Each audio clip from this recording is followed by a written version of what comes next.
Elon Musk's SpaceX transforms Boca Chica into Starbase. Tesla's Cybercab reveals its structure, and the Tesla Semi powers up with a new factory. Join us to explore. Elon Musk and SpaceX have officially created their own city. On May 3rd, 2025, residents near the company's launch site in Cameron County, Texas, voted 212 to 6 in favor of incorporating the area as a new city called Starbase.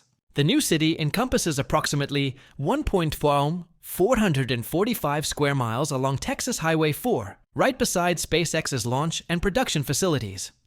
The community has just 283 residents, most of whom live in SpaceX-owned housing and work for the company. The election was made possible through a Texas law, allowing small communities to incorporate via petition. Nearly all registered voters live in SpaceX housing, and all newly elected city officials work for the company. Bobby Pettin, SpaceX's VP of Texas Test and Launch, ran unopposed and was elected as the city's first mayor. The city plans to invest in community amenities, including a $22 million community center and a $13.5 million recreation facility to support its growing workforce.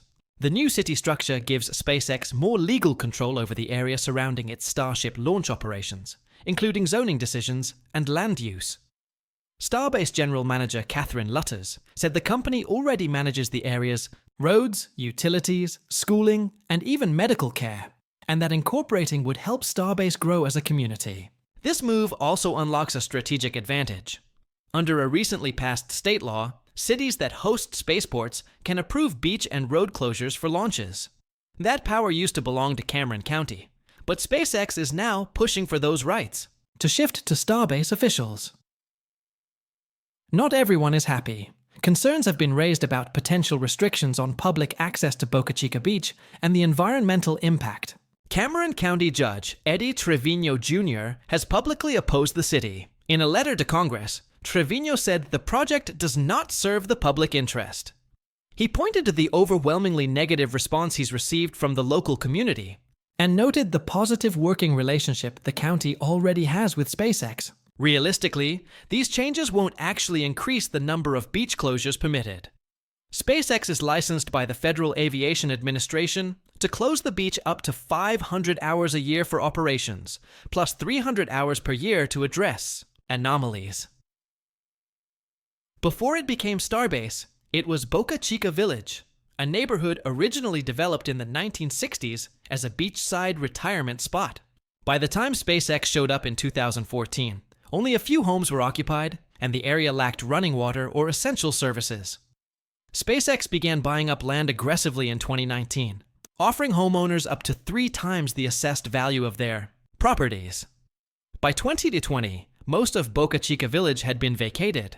SpaceX converted the houses into employee lodging and built out additional facilities.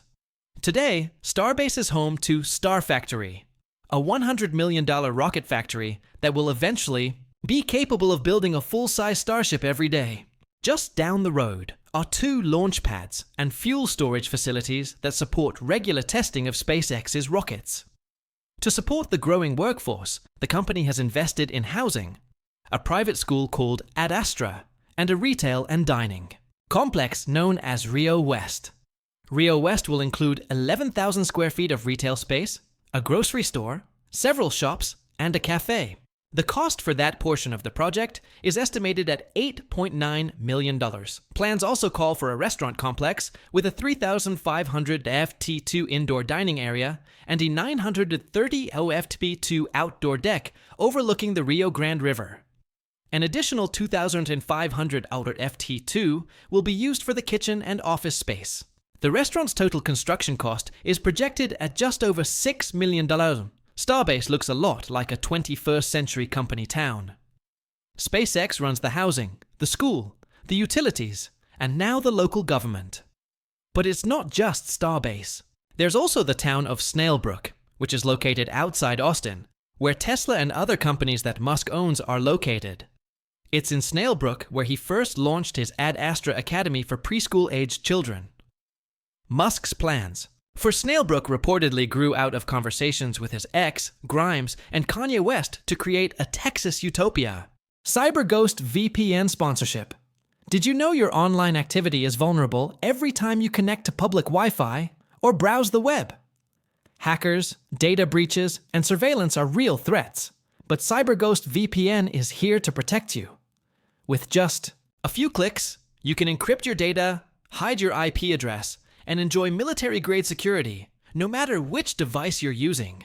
CyberGhost works seamlessly on Windows, macOS, Android, and iOS, making it the ultimate tool for secure browsing. But CyberGhost VPN doesn't just protect your data, it unlocks the full potential of the internet. From accessing geo-restricted content on streaming services like Netflix and Amazon Prime, to finding better online deals and securing your personal information while shopping, CyberGhost VPN is your all-in-one solution. And with its strict no-logs policy, even they won't know what you're up to online.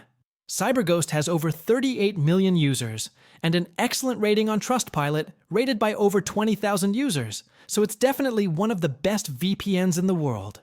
Chungtoy have an incredible deal. Just $2.03 a month, 4 months free, and a 45-day money-back guarantee.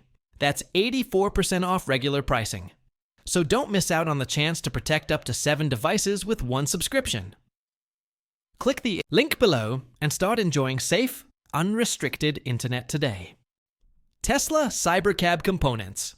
Drone pilot and Tesla tracker Joe Techtmeyer observed a growing number of unusual castings piling up outside Giga Texas.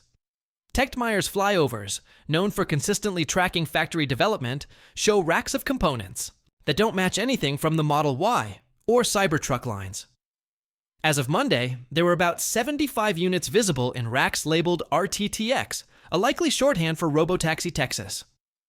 Industry analyst Luca Greco highlighted the significance of the RTTX markings and confirmed the shape of the parts does not match any known production vehicle. Unlike the two-part castings used in the Model Y and Cybertruck, these appear to be one-piece units. That change could reflect a simpler structural approach optimized for high-speed assembly and lightweight design. Greco's analysis points out several new markings, like ASCAST, which indicates the parts haven't been trimmed or machined yet, and W68 RSF, which could mark a rear subframe component. He also notes that certain structural areas, like the inner wheel arch, appear to have been replaced with thinner stamped sections instead of thick aluminum castings. All of this suggests a deliberate effort to reduce material usage, part count, and weight. Because they are smaller and flatter, Tesla can reportedly stack 10 of these castings per rack, twice as many as with Model Y parts. These parts are likely a key piece of Tesla's unboxed production strategy, first introduced in 2023. Instead of assembling a car in sequence on a long line, the unboxed process builds the front, back, and sides of the vehicle in parallel, using large castings like these, and then joins them at the end. Musk said the process will be so fast that people can't even get close to it. The Cybercab could eventually be built in less than 5 seconds, allowing Tesla to produce up to 2 million robotaxis per year if demand proves strong enough. Weight and space optimization seem to be priorities. That makes sense for a ride-hailing vehicle that will operate all day, where every bit of energy saved increases range and reduces cost. Tesla's VP of Vehicle Engineering, Lars Moravy, confirmed that Cybercab prototypes would begin this summer, with full-scale production planned for 2026. If the castings seen at Giga Texas are for prototype builds, Tesla is likely entering the early validation and test assembly phase right now. Tesla Semifactory and Performance On. April 29th, Dan Priestley, Tesla's semi-program lead, took the stage at the 2025 Advanced Clean Transportation Expo in Las Vegas to deliver the most detailed update yet. The ACT Expo is North America's largest clean transportation event.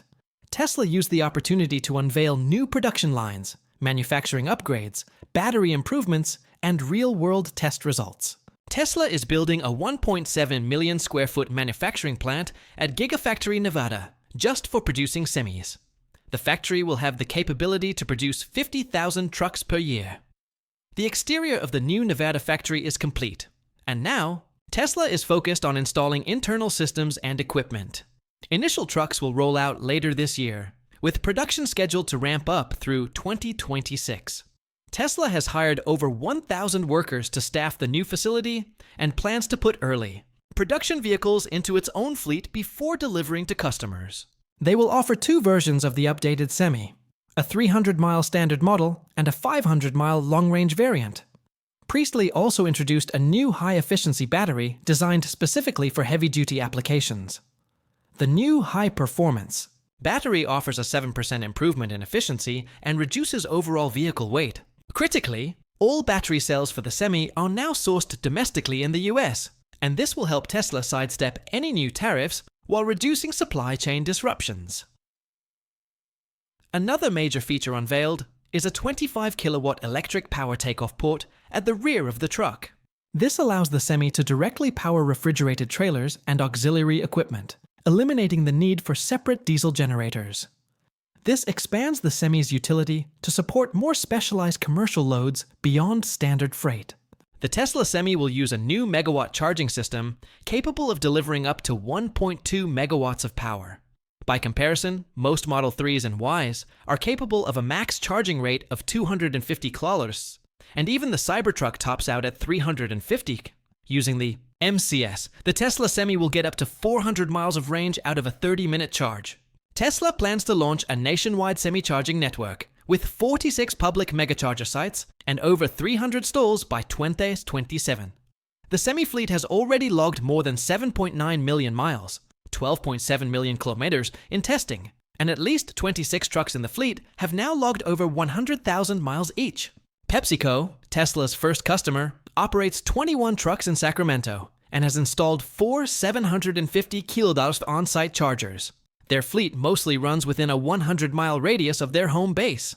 In one test, a Tesla Semi completed over 1,500 miles in a single day. Initial speculation suggests that Tesla Semis could cost less than half the cost of a diesel Semi to operate. And one Redditor calculated that a 450-mile trip would cost just $125 in electricity, whereas the same route would require about $335. In diesel fuel, Priestley says the Semi is designed to be easily swapped out for the diesel rigs presently on the road. Same routes, same uptime, but with dramatically lower fuel and maintenance costs. Retro EV chargers across garages and maker. Forums. Old gas pumps are getting a second life as electric vehicle chargers. One project in Berkeley rewired a 1950s flying pump to deliver 7.4 kilowatt of charge, complete with analog dials repurposed to show kilowatt hours instead of gallons. In Germany, a DIY builder engineered a 22 kilowatt charger using open-source controllers and retro LED displays. Builders gut the fuel lines, install modern internals, and keep the steel shells intact. The look stays vintage, but the power is all electric. Even commercial outfits are getting in on the action.